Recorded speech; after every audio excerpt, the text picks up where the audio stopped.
역대하 28장, 역대 28장에는 아하스 왕에 관한 통치 이야기가 기록되어 있습니다.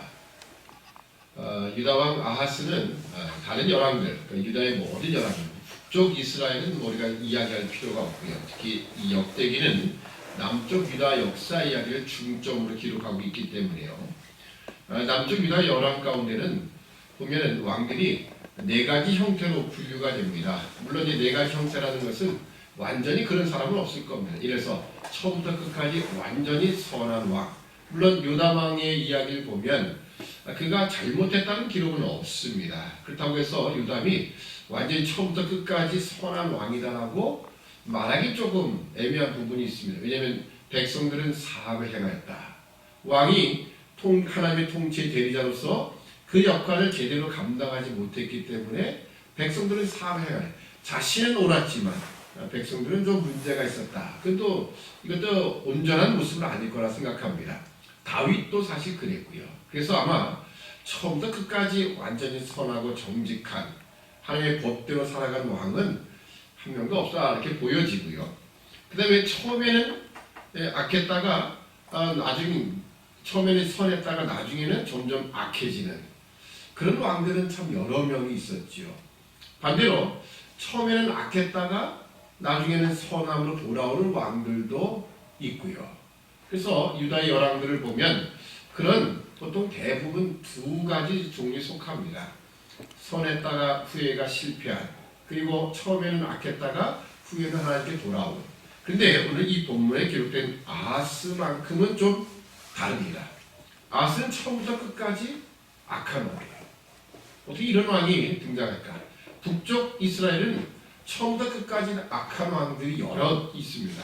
남쪽 유다에서는 이 아하스가 유일한 것 같아요. 처음부터 끝까지.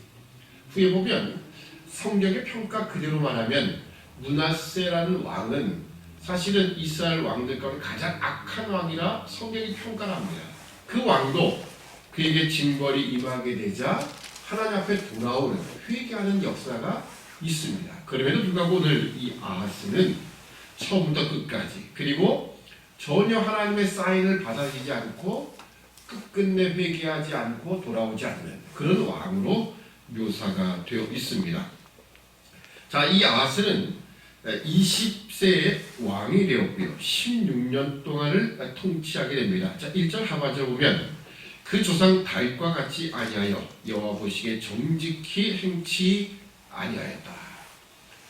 전에 한번 제가 말씀드렸지만 여기 유다 역사 가운데 다윗의 길로 행하였다 또는 다윗과 같이 정직하지 못했다라는 이 표현들, 반대로 정직했다. 도대체 뭐가 정직한 것인가?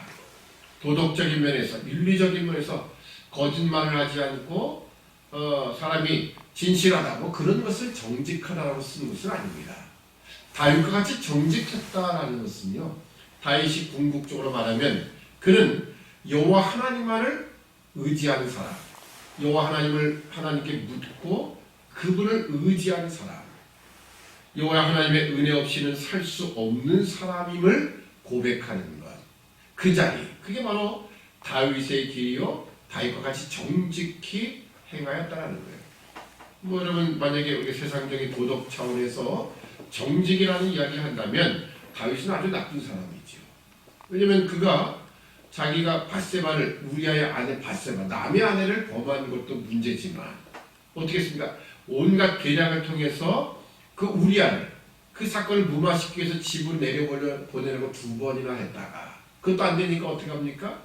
그 우리아의 손에 편지를 붙여서 자기를 죽이라는 그 편지를 붙여가지고 요압의 손에 갖다 받쳐주고 그리고 전장터에 내몰아서 죽인 거예요. 그리고서는 그걸 아무 일 없다는 듯이 잊어버리고 살아가는 겁니다.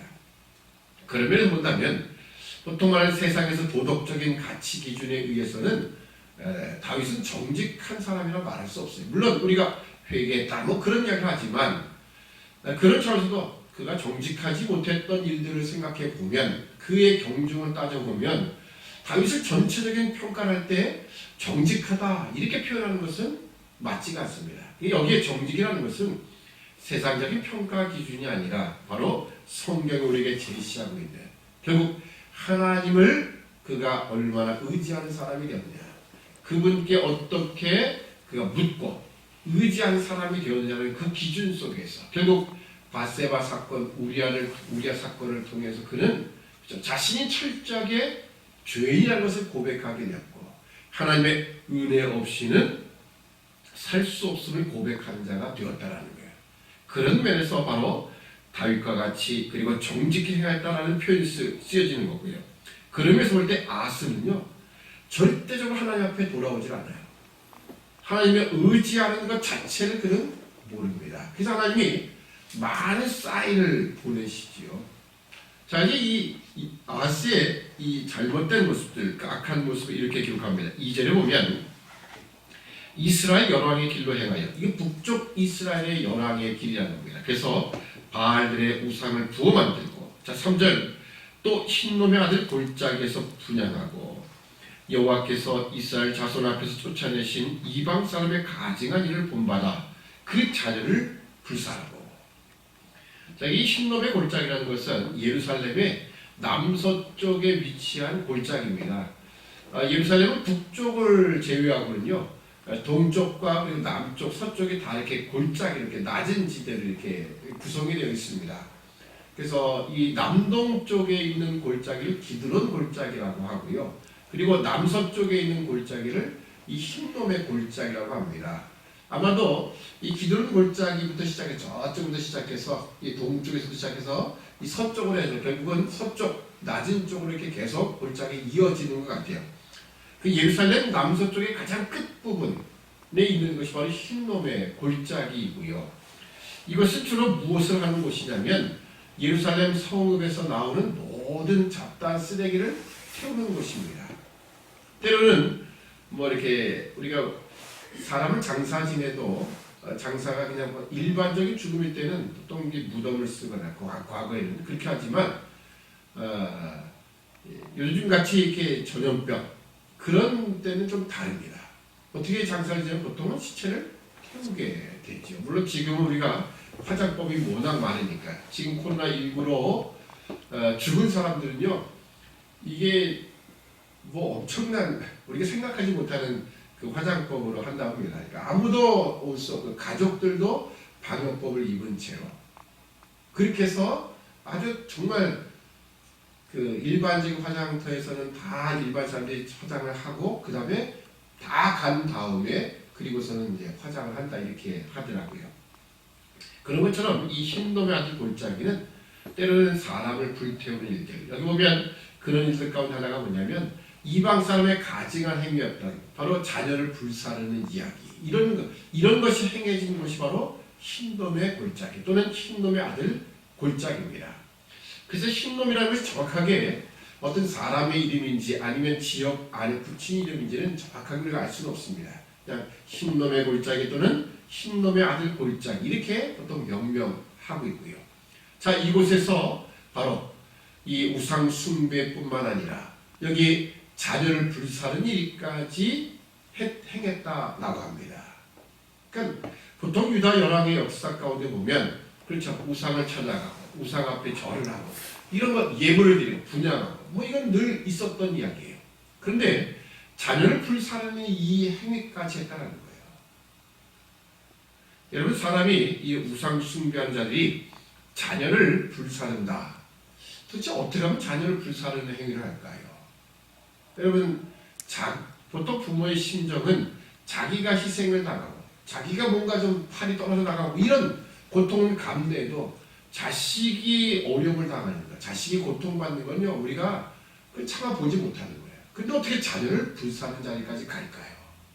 바로 우상 숭배하는 자들, 내가 원하는 것을 얻어낼 수만 있다면 나는 이런 희생까지도 감수하겠다라는 그런 행위가 바로 이 자녀를 불사르는 겁니다. 야, 이 정도면 신이 감동을 해서 내 소원을 들어주지 않겠느냐. 어떻게 보면 자기의 욕심을 채우기 위한 그 신을 감동시키면 최후의 수단인 것 같아요. 물론 이것은 전혀 옳지 않은 거고요. 하나님이 이런 것을 가증히 여기심으로 바로 그들을 다 쫓아내라 하셨던 거예요. 그런데도 불구하고 그 우상의 행위를 본받는 겁니다. 또 산당과 작은 산 위와 모든 푸른 나무 아래에서 제사를 드리며 분향한지라. 이것 때문에 하나님이 이방 사람의 손에 붙이시게 됩니다. 우선 북쪽 이스라엘과 그리고 아람의 그 연합군을 통해서 고난을 받게 하시죠. 이 이야기는 열왕기하 16장에도 기록이 되어 있고요. 그리고 이사야서에도 7장에 자세하게 나타나 있습니다. 근데 이사야라든지 또는 열왕기에서 기록하지 않고 있는 내용들이 이제 오늘 본문 안에 역대기만 기록하는 내용들이 좀 등장을 합니다. 그게 바로 이제 이사야라든지 열왕기를 보면 특히 이사야가 그 자세하게 그 전쟁의 상황을 소개하고 있죠. 우리가 잘 아는 이사야 7장 14절에 있는 것처럼 임마누엘 동정녀 탄생의 예언이 있는 것처럼 바로 아하스 왕 두려워하는 유다 백성들이 하나님이 이사야 선지자를 통해서 야, 너 징조를 구해라. 하나님이 이 모든 일로서 너를 구원하실 것이다. 근데 징조를 구하지 않았던 그 아하스 왕, 하나님이 주께서 친히 징조로 주실 것이다. 그래서 동정녀 탄생의 이야기를 주셨던 부분이 바로 이사야 7장의 이야기고요.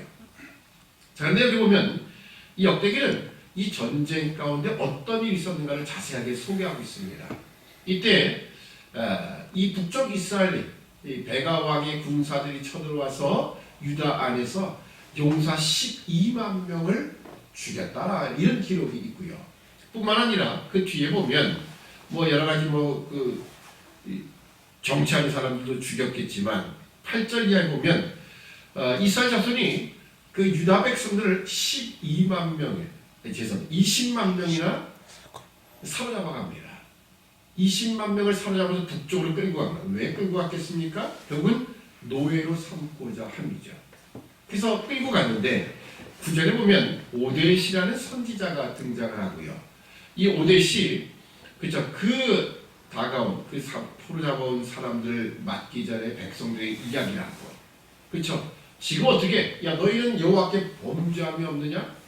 너희도 지금 악을 행하여서 곧 하나님의 진노와 심판이 임할 터인데 너희가 어찌하여 너희 형제를 사로잡아서 너희 노예를 삼고자 하느냐? 하나님의 진노하심이 너에게 곧바로 임할 것이다 라는 이 예언을 하자 방백들 두목 몇몇 사람들이 나가서 그들을 막고서는 성으로 들어오지 못하게 하고 오히려 그들에게 옷을 입히고 신발을 시키고 또 먹이고 그리고 씻기고, 그래서 다시 유다 땅으로 돌려보내 여리고까지 데리고 와서 그들을 집으로 돌려보내는 그런 일을 행하게 됩니다. 자, 이 이야기가 역대기만 기록하고 있는 내용인데요. 왜 역대기가 이런 내용을 기록을 했을까라고 하는 거죠. 여러분, 북쪽 이스라엘 역사는요, 역대기에서는 아예 취급을 하지 않습니다. 기껏 해봤자 여호사밧 왕과 연혼을 했던 그 아합 왕의 이야기, 그게 잠깐 기록되었을 뿐이고요. 북쪽 이스라엘 이야기가 전혀 언급되지 않는데 오늘 북쪽 이스라엘에 이 오데시라는 선지자가 일어나서 그 백성들에게 하나님 말씀을 전파하고, 그리고 나서 그 백성들이 그 명령에 따랐다는 이야기를 소개하는 겁니다. 이 이유는 뭐냐? 결국은 지금 북쪽 이스라엘, 어떻게 보면 하나님께 버림받았다라고 할 수 있는 그들도 지금 하나님이 선지자를 보내서 하신 말씀을 듣고 있다라는 거예요. 순종하더라는 거예요. 근데 아하스는 전혀 그렇지 못하다는 거예요. 오히려 하나님의 이름을 두시려고 택하신 예루살렘이 있고 성전이 있고 선지자가 있고 하나님이 그렇게 많은 경고를 통해서 보여주셨건만, 우리가 잘 아듯이 이사야 7장에 있는 것처럼 이사야 선지자를 통해서 그렇게 말씀하셨음에도 불구하고 전혀 듣지 않는 거예요.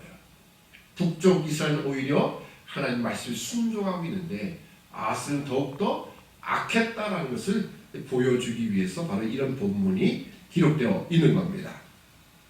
뿐만 아니라 16절 이하에도 이 역대기만 기록하고 있는 내용이 하나 등장합니다. 자, 여기 보면 에돔 사람이 유다를 치게 됐고요. 블레셋도 남방의 성읍들을 치게 됩니다. 자, 이것 때문에 이 아하스는 아스루 왕에게 도움을 청하게 됩니다. 도움을 청하게 되는데 어떤 일이 벌어졌느냐? 자, 19절 보면 이는 이스라엘 왕 아하스가 유다에서 망령 등에 행하여 여호와께 크게 범죄하였으므로 여호와께서 유다를 낮추십니다. 이 모든 전쟁이 바로 그 아하스가 하나님 말씀을 듣지 않고 범죄했기 때문이라. 그리고 20절 아스 왕 디글랏빌레셀이 이르렀으나 돕지 아니하고 도리어 군박하였더라. 지금 아스 왕 디글랏빌레셋이 지금 유다에 와서는 지금 도와주십시오 하고 돈을 바치고 뭐 이러는데 오히려 군박했다라고 합니다. 이 군박했다라는 말은요, 적대적인 감정으로 책망하는, 억압하는 것을 말합니다. 무슨 소리야? 지금 내가 널 도와주게 생겼어? 응? 너도 내 먹잇감이야. 뭐 이런 차원입니다. 그런 차원으로 지금 군박하였다. 21절도 보면 아하스가 여호와의 전과 왕궁과 방백들의 집에서 재물을 취하여 아수르 왕에게 주었으나 유익이 없었더라. 뭐 아하스는 이 디글랏빌레셋 혹시 내가 재물을 적게 해줘서 그런 거 아닌가? 그래가지고서요 온 집안 그리고 신하들 집안에서까지 재물을 다 걷어다가 아수르 왕에게 줬지만 아무 유익이 없었다라는 이야기를 기록하고 있습니다. 제가 그래서 오늘 말씀의 제목을 세상과 사람을 의지하며 이라는 제목으로 같이 이렇게 물음표를 넣어서 제목을 달아봤습니다. 오늘 이 아하스의 이야기 가운데 우리가 뭐 앞에 있는 내용들은 그래도 열왕기를 소개하면서 제가 말씀을 드렸던 부분이고요. 결국 이 아하스 왕의 마지막 행보도 보면 결국 그가 끝까지 세상과 사람을 의지하려고 했다는 거예요. 처음에 제가 말씀드렸던 것처럼 다윗과 같이 정직히 행하였다는 이야기는 여호와 하나님밖에 없습니다. 하나님께 묻고 하나님만을 의지하고 그런 삶인데 오늘 아하스는 그 어떤 고난 앞에서도 하나님께 돌아가지 않아요. 그리고 끝까지 세상과 사람을 의지하려고 했다는 겁니다. 근데 결과는 어떻습니까? 오히려 아수르 왕 디글랏빌레셀이 이 아하스를 군박하는 거예요. 야, 무슨 내가 네 동료나 아니면 네 보호자나 되는 줄 아느냐? 나도 널 금방 멸망시킬 거야 라고 하는 것처럼 넌 내 밥이야 하고 하는 그런 것처럼 군박했다. 그걸 또 잘못 이해해가지고 내가 재물을 적게 줘서 그런가 보다 하고 또 재물을 많이 걷어줬지만 오히려 그것이 유익이 없었다는 거예요. 여러분 우리 세상에 고난을 당할 때 여러분 세상의 고난이 뭡니까? 결국은 세상에서 누릴 수 있는 것들이 점점 우리에게 부족해지는 상황이겠죠. 물질이 적어진다든지 또는 나를 인정해주는 사람이 적는다든지 또는 권력과 지위가 다 사라지는 경우. 근데 그런 경우 우리는 과연 무엇을 의지하려고 하는가? 근데 이상하게도 더욱더 세상을 의지하려고 합니다. 세상 것을 더 야 저것만 있으면 저 사람만 의지하면 나에게 저것이 주어질 수 있을 거라 생각을 하는 거예요. 근데 오히려 어떻다고요? 그런 상황이 닥치면 결국은 세상을 우리 더욱더 군박하며 내가 드릴 모든 것들이 다 유익이 없게 되는 거예요. 오히려 우리 세상은 우리를 종으로 삼아버린다는 거예요. 그러니까 우리가 언제나 기억해야 됩니다. 우리가 고난을 당하고 어려움을 당할 때 이 모든 것은 하나님 우리에게 주시는 사인이다. 그걸 우리가 올바르게 깨달아요. 그 어디 길로 가야겠습니까? 하나님, 우리는 죄인입니다. 하나님 없이 우리는 살 수 없는 연약한 인생이요. 처음부터 태어날 어머니 뱃속에서부터 우리가 죄악 중에 출생한 자입니다. 오늘 하나님의 은혜를 간구합니다. 하나님 도우십시오. 하나님 그분만을 의지합니다. 라고 하는 세상과 사람을 의지하지 않고 하나님께로 돌이키는 것이 필요한 것입니다. 오늘 아하스처럼 결국 아하스는요. 우리가 열왕기에서 보았을 때 열왕기 16장에 보면 그가 여기 뒤에 나타납니다. 22절에 보면 이 아하스 왕이 권고할 때 더욱 여호와께 범죄하여 자기를 친 다메섹 신들에게 제사하여 가로되 아람 열왕의 신들이 저희를 도왔으니 나도 그 신에게 제사하여 나를 돕게 하리라 하였으나 그 신이 아하스와 온 이스라엘을 많게 하였더라. 아하스가 하나님의 전의 기구들을 모아 회파하고 또 여호와의 전군들을 닫고 예루살렘 구석마다 단을 쌓고. 열왕기 16장에 보면 아하스가 아람을 정복했던 아수르 왕이 아람의 다메섹 수도에 가 있다는 소식을 듣고 찾아가죠. 아수르 왕에게 경배, 감사하다의 뜻을 전하기 위해서 간 겁니다. 그랬는데 어떤 일이 벌어졌습니까? 그 안에 보니까 이 아람의 신을 섬겼던 큰 단이 있는 거예요. 야, 이게 왜 이렇게 큰 단이 있느냐? 이거 참 좋다. 그 제도와 시경을 그대로 그려가지고 제사장에게 명하여서 빨리 이거 만들어놔라. 내가 가기 전에 만들어놔라. 그래서 돌아오니까 그 단이 만들어졌어요. 여호와께 제사되는 단은 구성으로 치워버리고요. 그리고 이 단에서 야, 아침 저녁에 그리고 때마다 드려야 될 그 번제와 소제와 모든 것들 여기서 한 번에 다 드려. 이렇게 해버렸습니다. 결국 하나님의 제사를 멸시했던 왕이에요. 그러니까 처음부터 끝까지 이 아스는 하나님이 주시는 사인을 받지 못하고 결국은 끝까지 멸망의 길로 간 어리석은 왕이 되었습니다. 결국 세상과 사람을 의지하려고 했던 이 어리석었던 왕들, 이 아스를 우리가 생각해 보면서 우리도 혹시라도 그런 자리에 떨어지지 않도록 언제나 하나님의 은혜와 그 긍휼하심을 기다리며 더군다나 오늘 이 코로나19로 인한 이 사태 속에 우리 좀 더 하나님 앞에 은혜를 간구하는 하나님만을 철저하게 의지하는 우리 모든 심령이 되어야 할 것입니다. 기도하겠습니다. 사랑의 아버지 하나님, 은혜와 사랑을 참으로 감사합니다.